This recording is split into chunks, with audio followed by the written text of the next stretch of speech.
इतिहास के पन्नों में कुछ सवाल ऐसे हैं जिसका जवाब आज तक हमें नहीं मिला है। कुछ सवाल है जैसे वीर सावरकर जी हीरो थे, विलन थे या सुपर हीरो थे। वीर सावरकर एक ऐसा व्यक्तित्व है जिनको इतिहास के पन्नों में जगह मिली नहीं है या तो दी नहीं गई है। वीर सावरकर, उनका जन्म 1883 में नासिक के एक छोटे से गांव में हुआ था, लेकिन उन्होंने अपनी पूरी जिंदगी भारत माता के नाम न्यौछावर कर दी।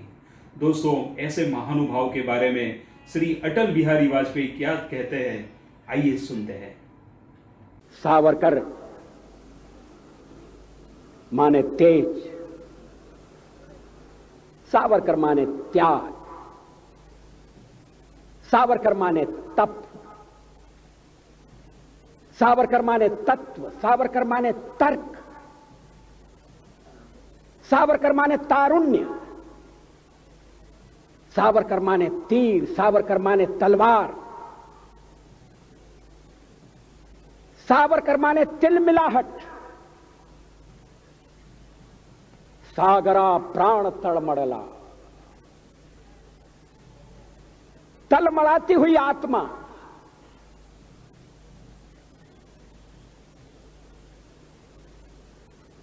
सावरकर माने तितीक्षा, सावरकर माने तीखापन, सावरकर म्हणजे तिखट।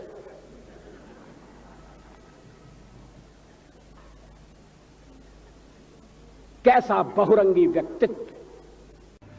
आज हम ऐसे तथ्यों पे बात करेंगे जिसके बारे में शायद हमें बहुत कम जानकारी है।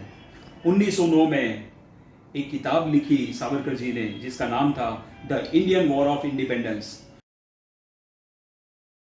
ये किताब 1857 के स्वतंत्र संग्राम के बारे में थी।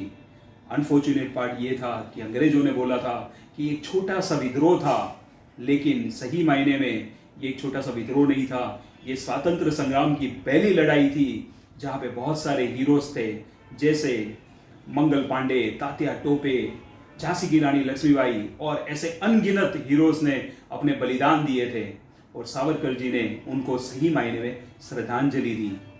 ये बुक नई पीढ़ी के लिए, क्रांति वीरों के लिए एक प्रेरणा का स्रोत बनी और शहीद भगत सिंह, रास बिहारी बोस, ऐसे बहुत सारे लोगों ने उसको रीप्रिंट भी करवाया। इतना ही नहीं दोस्तों, सावरकर जी एक बड़े सोशल रिफॉर्मर थे। उन्होंने बहुत सारी चीजें की, उसमें से एक छोटी सी चीज मैं आपसे बात करना चाहूंगा।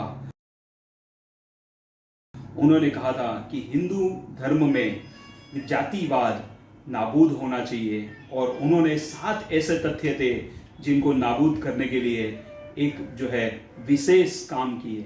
सबसे पहला था, वो था स्पर्शबंदी। ऐसा कहा जाता था कि हिंदू ज्ञाति में जो छोटे छोटे पिछड़े ज्ञाति के लोग थे, उनको मिलना और उनको मंदिर में जाना नहीं पॉसिबल था। तो सावरकर जी ने एक मंदिर बनवाया जिसका नाम है पतित पावन मंदिर, जो रत्नागिरी में है, जहाँ पे आज के दिन में भी सारे धर्म के लोग वहाँ पे जा सकते हैं। इतना ही नहीं, दूसरा उनका कहना था रोटी बंदी। ऐसा कहा जाता था कि पिछड़े हुए लोगों के साथ दूसरे लोग साथ में खाना नहीं खाते थे और सावरकर जी मानते थे कि ये कास्ट सिस्टम हटाना चाहिए और हम सब लोग को मिलके खाना साथ में खाना चाहिए।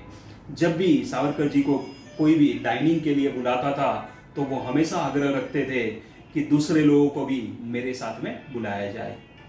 तीसरा था बेटी बंदी। बेटी बंदी का मतलब है इंटरकास्ट मैरिज। वो चाहते थे कि इंटरकास्ट मैरिज होने चाहिए तो जहाँ पे एक दूसरों में एकता का बढ़ाव होगा। चौथा है व्यवसाय बंदी। बड़े लोग जो थे वो पिछड़े हुए लोगों के साथ व्यवसाय करना पसंद नहीं करते थे और सावरकर जी चाहते थे कि व्यवसाय बंदी नाबूद होनी चाहिए, जो एकता बढ़ेगी और इकोनॉमिक सिचुएशन भी हर एक की अच्छी होगी।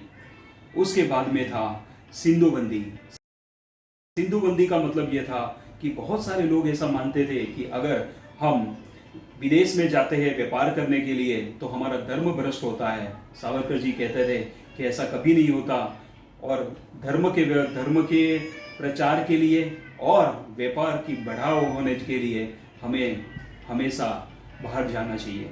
उसके बाद में है वेदांत बंदी। छठी चीज है वेदांत बंदी। वेदांत बंदी का मतलब ये होता है कि पिछड़े हुए ज्ञाति के लोगों को वेदों का ज्ञान और अध्ययन करने की मंजूरी नहीं थी। सावरकर जी मानते थे कि उनको भी पूरी मंजूरी मिलनी चाहिए। और लास्ट है शुद्धिबंदी। शुद्धिबंदी का मतलब ये होता है कि धर्म परिवर्तन करके हिंदू से दूसरे ज्ञाति में जाने वाले लोगों को घर वापसी का मौका मिलना चाहिए। दोस्तों, ये 7 चीज़ों के वो खास खिलाफ थे और पूरी जिंदगी उन्होंने इसके ऊपर काम किया। सावरकर जी के बारे में महागाथा है और जिसको एक वीडियो में कहना नामुमकिन है। तो दोस्तों, हम सीरीज बनाएंगे सावरकर जी के बारे में, और मैं ऐसे ही तथ्यों, तर्कों, लॉजिक के बारे में बहुत सारे वीडियोस लेके आपके पास बार बार आता रहूँगा। Thank you very much.